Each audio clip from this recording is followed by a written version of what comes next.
ሰላም ጤና ይስጥልን ውድ በአገር ውስጥና በውጭ የምትገኙ ቤተሰቦቻችን ከገበታ ሚዲያ የዕለቱን አበይት ዜናዎችንና ትኩስ መረጃዎችን ይዘንላችሁ ቀርበናል። አብራችሁን ቆዩ። በቅድሚያም ዋና ዋናዎቹን የሻዕቢያና የህወሓት ጀነራሎች በመቀለ ተገናኙ። ጀነራል ፍስሐ ኪዳኑ ህወሓትን፣ ጀነራል ኢዮብ ፍስሐም ደግሞ ሻዕቢያን ወክለው በመቀለ መምከራቸውና ጽምዶ ባሉት የሰይጣን ጥምረት ኢትዮጵያን ስለሚወጉበት ጦርነት ማቀዳቸውን አፍሪካን ኢንተለጀንስ ዘግቧል። የኢትዮጵያ ጠላቶች ምን መከሩ? ጦርነቱን መቼ ሊጀምሩ ታቅደዋል? አስደንጋጩን መረጃ እናጋራችኋለን። የዘንድሮ ሀገራዊ ምርጫ ዝግጅት እንደ 1997ቱ የፓርቲዎችና ፖለቲከኞች ክርክር ትኩረትን የሚስብ ባይሆንም የኢሃፓ ጸሐፊዋ ሚስጥረ ስላሴ ታምራት ግን የብዙዎችን ቀልብ ስባለች። በምርጫ ክርክሩ ጎልተው ከወጡት መካከል አንዷ የሆነችው ፖለቲከኛዋ አሁን ታዲያም የደህንነት ሰዎች ክትትል እያደረጉብኝ ነው፣ ክትትል አድራጊዎቹ እስከ ግድያ ድረስ የሚያስቡ ናቸው ብላለች።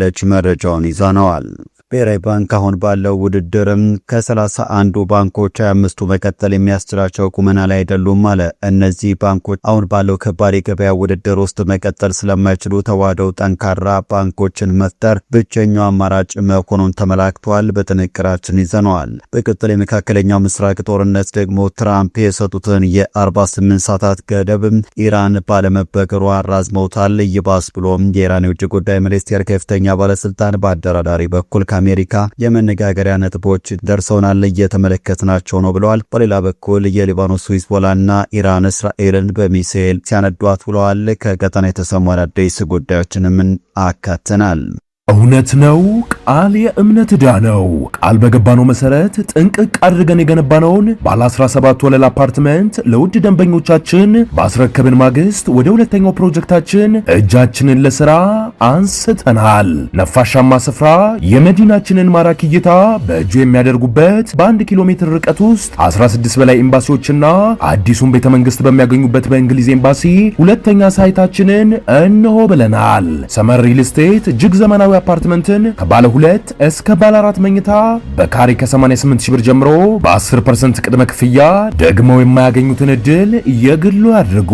ለአንድ አባወራ 2 የመኪና መቆሚያ፣ 5 ሊፍቶች፣ ጂምና ስፓ፣ የመዋኛ ገንዳ ያካተተው ሳይታችን ከ50% የባንክ ብድር ጋር አቅርበንሎታል። ከምቹና ከተራዘመ ያከፋፈል ስርዓት ጋር 30% ድረስ በሚደርስ ቅናሽ ተጠቅመው የቤት ባለቤት ይሁኑ። ለ10 ደንበኞቻችን ባዘጋጀነው የ5% ልዩ እድል እንድትጠቀሙ ከታች ባለው ስልክ ይደውሉ። ቻናሉን ሰብስክራይብ፣ ቪዲዮ ላይክ በማድረግ እስከ ፍጻሜው አብራችሁንም እንድትቆዩ በአክብሮት እንጠይቃለን። ወደ ቀዳሚ ጉዳያችን እናመራለን። የዘንድሮ ሀገራዊ ምርጫ ዝግጅት እንደ 1997ቱ የፓርቲዎችና ፖለቲከኞች ክርክር ትኩረትን የሚስብ ባይሆንም የኢሃፓ ጸሐፊዋ ሚስጥረ ስላሴ ታምራት ግን የብዙዎችን ቀልብ ስባለች። በምርጫ ክርክሩ ጎልተው ከወጡት መካከል አንዷ የሆነችው ፖለቲከኛዋ አሁን ታዲያም የደህንነት ሰዎች ክትትል እያደረጉብኝ ነው፣ ክትትል አድራጊዎቹ እስከ ግድያ ድረስ የሚያስቡ ናቸው ብላለች። የኢትዮጵያ ሕዝቦች አብዮታዊ ፓርቲ ኢሃፓና የትብብር ለኢትዮጵያ አንድነት ፓርቲ ዋና ጸሐፊ የሆነችው ሚስጥረ ስላሴ ታምራት ሪዮት ከተሰኘ በይነ መረብ ሚዲያ ጋር ባደረገችው ቃለ መጠይቅ በዚህ ዓመት በሚደረገው የምርጫ ሂደት ውስጥ በመሳተፋቸው ከመንግስት ከፍተኛ ጫና እየደረሰባቸው እንደሆኑ አስረድታለች። በተለይም የግል እንቅስቃሴዋ በደህንነት ሰዎች ክትትል ውስጥ መውደቁንም ተናግራለች። በዚህ ክትትል ምክንያት ከሰዎች ጋር እንደ ልብ ለመገናኘት አለመቻሏም ፖለቲከኛዋ አስረድታለች። ከሰዎች ጋር በነጻነት መገናኘት አትችልም፣ ሁሉም ቦታ ታያቸዋለን፣ ሁሉም ቦታ አሉ፣ የመንግስት አካላት ናቸው፣ እናውቃለን፣ ደግሞ እንድናውቅ የሚያደርጉናል፣ እንደሚከታተሉን፣ እንደሚያዩን፣ ከእነሱ እይታ እንደማናመልጥ ምንም እያደረግንም ቢሆን ስትል በደህንነት ሰዎች ለሚደረግባት ክትትልም አንጸባርቃለች ሐሳቧን። ሚስጥረ ስላሴ በሰጠችው ማብራሪያ ደህንነት ሰዎች በቢሮ አካባቢ፣ በሆቴሎች ውስጥ፣ ቤት አካባቢ እንደሚንቀሳቀሱ ማወቅ እንደተቻለም ተናግራለች። ከክትትሉ በተጨማሪ ሕይወታቸው ላይ አደጋ እስከ ማድረስ የሚችል እቅድ ስለመኖሩ መስማቷን በነበራት ቆይታ ተናግራለች። በቀጣይ መረጃ የሻዕቢያና የህወሓት ጀነራሎች በመቀለ ተገናኙ። ጀነራል ፍስሐ ኪዳኑ ህወሓትን፣ ጀነራል ኢዮብ ፍስሐ ደግሞ ሻዕቢያን ወክለው በመቀለ መምከራቸውንና ጽምዶ ባሉት የሰይጣን ጥምረት ኢትዮጵያን ስለሚወጉበት ጦርነት መምከራቸው አፍሪካን ኢንተለጀንስ ዘግቧል። ሆኖም የሁለቱ የጦር አዛዦች ስብሰባን ባለመግባባት መጠናቀቁን ምንጮች ነግረውኛል ብለዋል። የፈረንሳይ ጋዜጣ አፍሪካ ኢንተለጀንስ በዚህ ዘገባም የፌዴራሉ መንግስት የያዘው አቋም ህወሓትና ሻዕቢያ እንዲተባበሩ በር ከፍቷል ያለ ሲሆን ነገር ግን በሁለቱ ኃይሎች መሃል ሰፊ የአመለካከት ልዩነት መፈጠሩን ጠቅሷል። ይህ የአመለካከት ልዩነት የተፈጠረው ሁለቱ ኃይሎች የኢትዮጵያን መከላከያ ሰራዊትን በተመለከተ ባቀረቡ ግምገማ ነው ከማለት ውጪ ዝርዝር ጉዳዮችን አላስቀመጠም። ሁለቱም አካላት ኢትዮጵያን በማጥፋትና በማተራመስ ላይ ተመሳሳይ አቋም እንዳላቸውና በአካሄድና ስትራቴጂ ላይ ብቻ መለየታቸው ሲታወቅ በቅርቡ አስመራ ወይንም ሱዳን ላይ በድጋሚ ለመምከር ቀጠሮ መያዛቸውም ታውቋል። በዚህ ውይይት ከሻዕቢያና ህወሓት በተጨማሪ የፋኖ ኃይሎች ኦነግና ኢትዮጵያ ለተፋላሚ ድጋፍ እየሰጠች ነው የሚሉት የሱዳን ጀነራል አልቡርሃን ይሳተፋሉም ተብሏል። ይህ ሁሉ እቅድና መደራጀት ኢትዮጵያን ለመውጋት ሲሆን ቀድሞ ማንም ላይ ተኩስ የማይከፍተው የኢትዮጵያ መከላከያ ሰራዊት ራሳቸው በጀመሩት እሳት እንዲቃጠሉበት ለማድረግ ዝግጅቱን አጠናቋልም ነው የተባለው። ዘ ኢኮኖሚስት ከወራት በፊት በወጣው ዘገባ የሻዕቢያ ህወሓት፣ ኦሮሞ ነጻነት ሰራዊትና ፋኖ ኃይሎች ሱዳን ውስጥ በጋራ መምከራቸውን ዘግቦ ነበር። የኢትዮጵያ መንግስትም በዶክተር ጌዲዮን ጢሞቴዎስ በኩል ከአንዴም ሁለት ጊዜ ለተባበሩት መንግስታት ድርጅት በጻፈው ደብዳቤ ህወሓትና ሻዕቢያ ጥምረት እንደፈጠሩ መክሰሱ የሚዘነጋ አይደለም። እነዚህ ሁሉ ምክክሮች የሰሜን ኢትዮጵያን ጦርነት አይቀሬነት የሚያመላክቱ ሲሆን የኢትዮጵያ መከላከያ ሰራዊት ባጠረ ጊዜ አሸናፊነቱን ለማወጅ ከሰው ኃይል እስከ ቴክኖሎጂ በርካታ ስራዎችን እየሰራ መሆኑን ከጠቅላይ ሚኒስትሩ እስከ ኢታማዦር ሹሙ በተደጋጋሚ ሲናገሩ መቆየታቸው የሚታወስ ነው።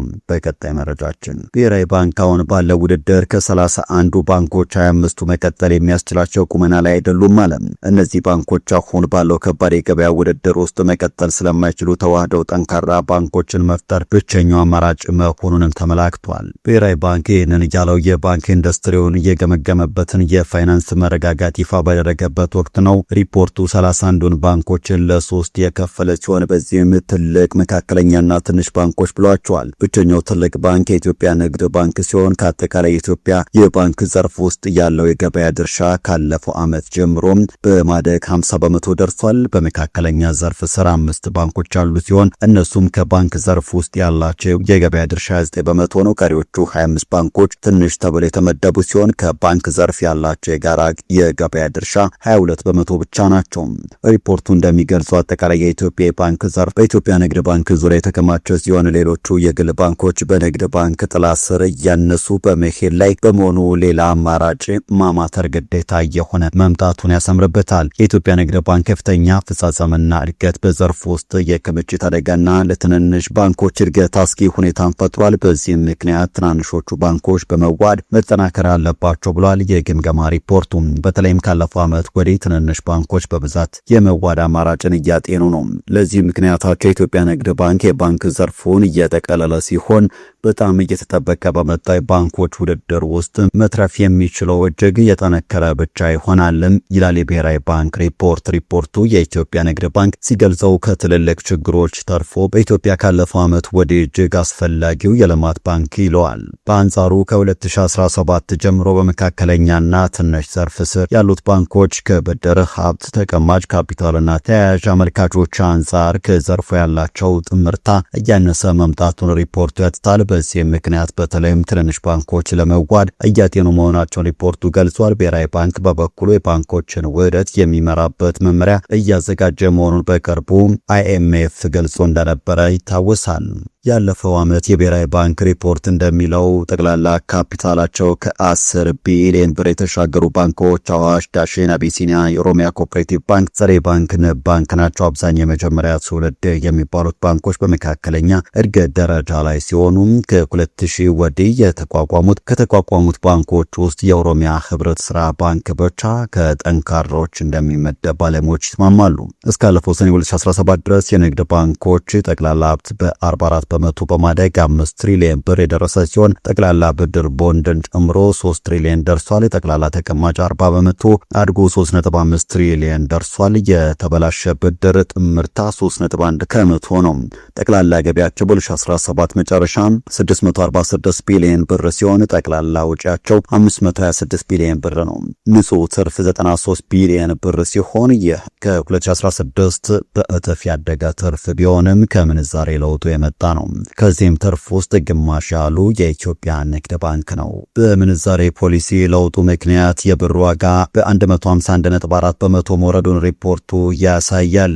ይሁን እንጂ በምንዛሬው ምክንያት የብሔራዊ ባንክ የውጭ ምንዛሬ በ209 በመቶ ማደጉንና የንግድ ባንኮችም የምንዛሬ ክምችት ወደ 2.8 ቢሊዮን ዶላር ከፍ ማለቱን ሪፖርት ይገልጻል። የትንሽ ባንኮች ያነሰ ድርሻ ሰበቡ ብድር በተወሰኑ ትልልቅ ደንበኞች መያዝ፣ የጥሬ ገንዘብ እጥረት፣ የብድር በከተማና የንግድ ዘርፍ ላይ መከማቸት አደጋ ወይም ሪስክ መሆኑ በሪፖርቱ ተጠቅሷል። የኢትዮጵያ ንግድ ባንክ ከጠቅላላ ባንክ ዘርፍ ሀብት ያለው ድርሻ 49.1 ከመቶ፣ ከጠቅላላ ብድርና ቦንድ ያለው ድርሻ 51.7 በመቶ፣ ከጠቅላላ ተቀማጭ ያለው ድርሻ 48.1 በመቶ እንዲሁም ከባንክ ዘርፍ ካፒታል ያለው ድርሻ 43.1 በመቶ መድረሱን ሪፖርቱ አመላክቷል። እንዲህም ሆኖ አዲሱ የብሔራዊ ባንክ ሪፖርት አጠቃላይ ባንክ ዘርፉ በአስተማማኝና ጠንካራ መሰረት ላይ ቆሟል ሲልም ደምድሟል።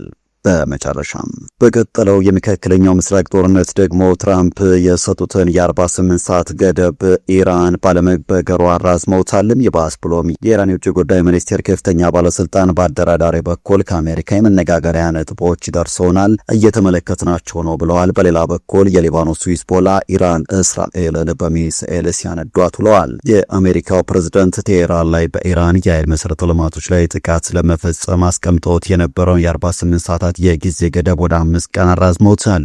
ፕሬዝዳንቱ በማህበራዊ ሚዲያ ገጻቸው ላይ ባሰፈሩት መልእክት በኢራን የኃይል ማመንጫዎችና የኤነርጂ መሰረተ ልማቶች ላይ የሚደረጉ ጥቃቶችን ሁሉ ለሌላ ጊዜ አስተላልፋለሁ ብለዋል።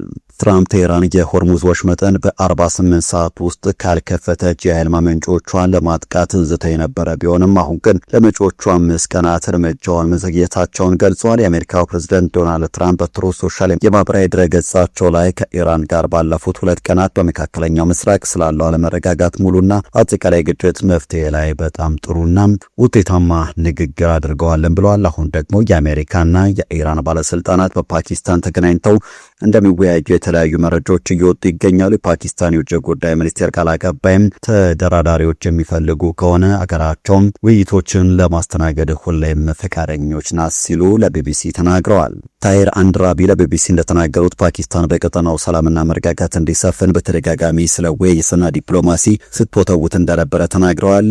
አንድራቢ ከየትኛውም አካል ጋር ስለ ውይይቶች መነጋገራቸውን አላረጋገጡም ወይም አላስተባበሉም። ዋይት ሀውስ ቀደም ሲል ሁኔታውን እርግጠኛ የሆነ ጉዳይ አለመሆኑን አስጠንቅቆም በኢራንና በአሜሪካ ከፍተኛ ባለስልጣናት መካከል መደበኛ ስብሰባ አለመደረጉን አስታውቋል። የፓኪስታን ከፍተኛ ባለስልጣን ከአሜሪካ ሹማምንት ጋር ስለመነጋገራቸው የተሰጠ ይፋዊ መግለጫም የለም። በሌላ በኩል የኢራን አዲሱ መንፈሳዊ መሪ የሆኑት ሙጅታባ ሐመኔ ከፍተኛ ወታደራዊ አማካሪ ሞሐሰን ራዛኒ ሀገሪቱ ለደረሰባት ጉዳት ሙሉ ካሳ እስክታገኝ ድረስ ጦርነቱን እንደምትቀጥል አስታውቀዋል። በቴሌቪዥን በተላለፈ ንግግር ላይ ራዛኒ እንዳረጋገጡት ሁሉም የኢኮኖሚ ማዕቀቦች እስኪነሱና አሜሪካ በኢራን የውስጥ ጉዳይ ጣልቃ እንዳትገባም የሚከለክል ሕጋዊ አስገዳጅነት ያለው ዓለም አቀፍ ዋስትና እስኪገኝ ድረስ ኢራን ውጊያዋን አታቆምም።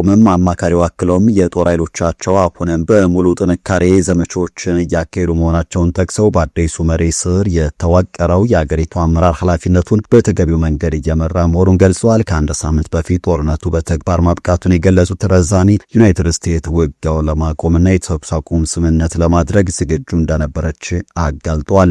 ይሁን እንጂ የእስራኤሉ ጠቅላይ ሚኒስትር ቤንያሚን ኔታንያሁ ጦርነቱ እንዲቀጥል ከፍተኛ ግፊት ማድረጋቸውን ተናግረዋል። እንደ አማካሪው የይገባኛል ጥያቄ ጦርነቱ 15ኛ ቀኑን ካለፈ በኋላም ዩናይትድ ስቴትስ በዚህ ጦርነት ውስጥ ምንም አይነት የማሸነፊያ መንገድ እንደሌለ በግልጽ ተረድታ ነበር። ከዚሁ ጋር በተያያዘ የኢራን ምክር ቤት አፈ ጉባኤ መሐመድ ባገር ጋሊባፍ ዛሬ በኤክስ ማህበራዊ ትስስር ገጻቸው ባሰፈሩ ጽሑፍ ኢራናውያን መሪዎቹ ሙሉ በሙሉና አዋራጅ በሆነ ሁኔታ እንዲቀጥሉ እየተጠየቁ መሆናቸውን በማስታወቅ የአገሪቱን ጠንካራ አቋም አስተጋብተዋል። ውድ ተመልካቾቻችን ለዛሬ ያዘጋጀንላችሁ አበይት ዜናዎች እነዚህ ነበሩ። ገበታ ሚዲያን ሰብስክራይብ በማድረግ ቤተሰብ ይሁኑ። ጤና ይስጥልን።